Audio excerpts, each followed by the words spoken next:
I don't want trouble. If you're looking for a safe place, you can stay here tonight. We are not looking for shelter, Cowboy. We came to warn you. Before sunrise, men will come for you. He wanted only one quiet night. No trouble, no strangers, no questions. But just after midnight, two Apache sisters appeared at his cabin door, exhausted, frightened, and running from something in the darkness. The cowboy reached for his gun, but the older sister whispered 3 words that froze him. "They found us." Before he could ask who she meant, a distant gunshot echoed across the valley. Then another. And suddenly, the 2 women weren't asking him for shelter. They were asking him to choose a side in a fight that could cost him everything. If you enjoyed this story, don't forget to like, share, and subscribe for more powerful cowboy stories. And now tell us in the comments, what kind of stories should we bring you next? Jack Mercer had spent years building a quiet life far from towns, people, and trouble. His small wooden cabin stood alone beyond the dry hills, surrounded by open land, horses, and cattle. After losing friends and suffering through years of violence, Jack wanted nothing more than peace. Every evening followed the same routine. He fed his horses, checked the fences, cleaned his rifle, and sat beside the fire until sleep came. He believed his lonely life was finally safe from the past. But one cold night, 3 hard knocks suddenly struck his front door. Jack immediately reached for his rifle. Nobody came to his cabin after dark. He moved toward the door carefully and asked who was outside. No answer came. Then another knock sounded, weaker this time. Jack opened the door just enough to look outside. 2 Apache sisters stood in the darkness. The older sister, Naya, looked exhausted but alert. Her younger sister, Tala, had blood covering one sleeve and could barely remain standing. Both women were covered in dust, as if they had been running for hours. Naya quickly looked over her shoulder toward the distant hills. Jack demanded to know what they wanted. Naya told him they needed shelter and warned him that armed riders were following them. Before Jack could ask another question, a gunshot exploded somewhere beyond the cabin. A second shot followed from the ridge. Jack instantly understood. The women had not been imagining the danger. He pulled both sisters inside, locked the door, and ordered them away from the windows. Tala struggled to explain that they had witnessed something terrible and that the men chasing them would kill anyone who helped them. Jack knew he could send the sisters back into the darkness and protect himself. But after seeing their fear, he could not do it. He loaded his rifle, checked every window, and prepared for the riders. The quiet night he had wanted was gone.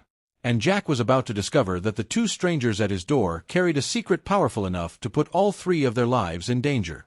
The riders did not attack immediately. Instead, they circled Jack's cabin through the darkness, keeping their horses quiet and their faces hidden beneath wide hats. Jack watched them through a narrow gap in the curtain, counting at least 6 men. Their leader finally rode close enough to call out. He claimed to be a lawman searching for 2 dangerous fugitives. Jack did not believe him. The man knew the sisters' names before Jack had mentioned them, and none of the riders wore a proper badge. Their weapons, clothing, and behavior made it clear they were hired gunmen. The leader demanded that Jack open the door and hand over Naya and Tala. Jack refused. The threat that followed was simple. If Jack continued protecting the women, the men would burn his cabin with everyone inside. Tala became frightened, but Naya remained silent, watching Jack closely. She seemed surprised that a stranger was willing to risk his life for them. Jack told the riders to leave before he started shooting. For several tense moments, nobody moved. Then the leader smiled and slowly backed his horse away. Jack waited until the riders disappeared behind the ridge before lowering his rifle.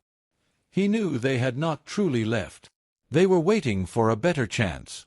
Naya finally explained why they were being hunted. Earlier that day, she and Tala had witnessed armed men attacking their village. The attackers had stolen horses, destroyed supplies, and forced families away from their land. The attack was not random. Someone wanted control of the mountain territory where their people had lived for generations. The sisters had escaped with evidence proving who was responsible. Tala carefully removed a small leather pouch hidden beneath her clothing. Inside were several folded papers bearing names, payments, and land agreements. Jack studied the documents and realized the danger was much larger than he had imagined. The men outside were not chasing the sisters because of a simple crime. They were trying to destroy evidence. Jack decided that waiting inside the cabin would only give the attackers more time. Before sunrise, he would have to choose between protecting his own life or helping two strangers uncover the truth. Then Jack noticed something outside the window. One rider had never left. He was still watching the cabin from the darkness. By morning, Jack understood that staying at the cabin was no longer safe. The riders knew where he lived, and sooner or later they would return with enough men to force their way inside. Naya told him there was another reason they could not simply run toward the nearest town. The people chasing them had friends there. She explained that the papers in the leather pouch were only part of the evidence. Before their village was attacked, Naya and Tala had discovered that several powerful men were secretly working together to take control of a valuable mountain pass. The pass contained fresh water, grazing land, and an old trail used by ranchers and travelers. If the plan succeeded, many families would lose their land. Their father had tried to stop the scheme. That was why he had disappeared. Jack studied the map included with the documents. It showed a hidden route through the mountains leading toward an old trading post. Naya believed an honest marshal named Eli Carter might still be there. If they could reach him, the evidence could finally be placed in safe hands. Jack decided to help them. The three left the cabin before sunrise, taking only the supplies they could carry. Jack rode ahead, carefully watching the ground for tracks. Naya followed with Tala, while keeping the leather pouch hidden beneath her clothing. For several hours, everything remained quiet. Then Jack noticed fresh hoofprints crossing their trail. Someone was following them. He quickly led the group into a narrow canyon and ordered everyone to remain silent. Minutes later, several riders appeared on the ridge above them. Jack recognized one of the men from the previous night. The riders searched the area but eventually moved on. Once the danger passed, Tala asked Jack why he was willing to risk his life for them. Jack admitted that he had spent years believing staying alone was the safest way to live. But seeing innocent people hunted had reminded him of the man he used to be. He could not simply look away. Naya began trusting him completely. As evening approached, they finally saw the abandoned trading post in the distance. But something was wrong. No smoke rose from the chimney. No horses stood outside. And the front door was hanging open. Jack immediately slowed his horse as they approached the abandoned trading post. The place looked deserted, but the broken door and scattered supplies suggested that someone had left in a hurry. Jack dismounted, drew his rifle, and carefully entered with Naya and Tala behind him. Inside, they found signs of a struggle.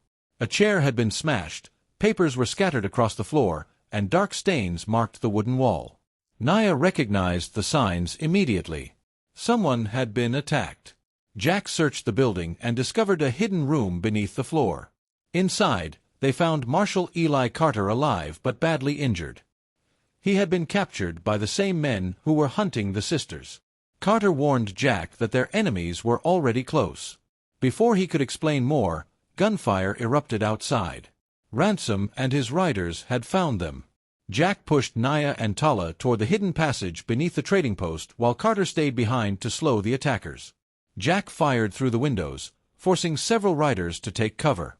Then Ransom shouted that Jack had one final chance to surrender. Jack refused. The three escaped through the underground passage, carrying Carter's evidence with them. The tunnel led into an old mining network beneath the mountain. As they moved deeper underground, Jack discovered wooden crates hidden inside abandoned rooms. The crates contained forged land contracts, payment records, letters, and maps. Everything connected Ransom and several powerful men to the plan against the surrounding ranchers and the Apache families. Naya realized the evidence could finally expose the entire scheme. But then footsteps echoed through the tunnel. Ransom's men had entered the mine. Jack hurried the sisters through the narrow passage while gunshots struck the walls behind them. They eventually reached a collapsed section with no obvious way forward. Tala noticed an opening near the ceiling. It was an old ventilation shaft. Jack climbed first and helped both sisters through the narrow opening. They emerged on a rocky slope high above the mountain pass. For the first time, they had escaped Ransom's reach. But Jack knew the fight was not over. They now possessed enough evidence to destroy the men behind the land scheme. They only needed to reach the settlement before Ransom could catch them. As they rode away, Jack looked back toward the mountains. The peaceful life he once wanted was already gone. Now he had something far more important to protect. The three riders reached the settlement just before sunset, exhausted but determined. Jack knew this was their final chance to expose the men behind the attacks. If Ransom reached the courthouse first, the evidence could disappear and the sisters could be blamed for everything. Inside the courthouse, several ranchers had gathered for a hearing about the disputed mountain land. Ransom arrived moments later with his armed men, acting completely confident. He accused Naya and Tala of stealing property and claimed Jack had helped them escape justice. For a moment, the crowd believed him. Then Jack stepped forward and placed the leather pouch, forged contracts, payment records, maps, and letters on the table. He explained exactly what they had discovered. Naya and Tala described the attack on their village and identified the men involved. Marshal Eli Carter then arrived with deputies and confirmed that Ransom's men had captured him to prevent the truth from reaching the town. The evidence was overwhelming. The documents showed payments made to Ransom and several respected businessmen. The forged land agreements proved that families had been cheated out of their property for years. Ransom realized the situation was collapsing. He suddenly tried to escape through the back entrance, but deputies stopped him outside. His own allies began turning against him when they realized the records could send them to prison as well. The hearing ended with Ransom arrested and the illegal land scheme exposed. Naya and Tala were finally safe. Jack expected them to return to their people while he went back to his quiet cabin. He believed everything would return to normal. But when Naya thanked him, Jack realized something had changed inside him. For years, he had believed being alone meant being safe. Now he understood that a life without anyone to care about was not really peace. Weeks later, Naya and Tala visited his cabin again. Their community had begun rebuilding, and they brought Jack a gift as thanks for risking his life. Jack looked across the land and smiled. The two Apache sisters had arrived at his door asking for shelter. They had left him with something he had never expected to find again. A reason to care, a reason to stay, and a new family he never knew he needed.